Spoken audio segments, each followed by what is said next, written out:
Begitu nyampe di Jakarta di Kampung Prapanca, bertepatan dengan berkumandangnya adzan subuh.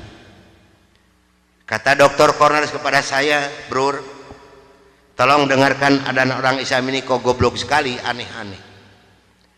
Saya buka kaca jendela pintu mau bisa dengarkan ini adzan. Betul bro, orang Islam ini kok adzannya aneh-aneh.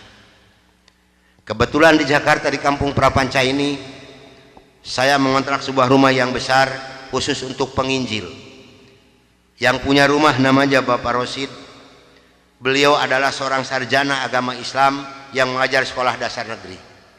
Kata Dr. Cornelis kepada saya, "Bro, karena bro sebagai pemimpin dan ketua kami yang berhak dan berani untuk menanyakan masalah ini, tolong besok tanyakan kalau kita sudah nyampe di rumah kontrakan." Oke, besok akan saya tanyakan. Begitu saya nyampe di rumah kontrakan,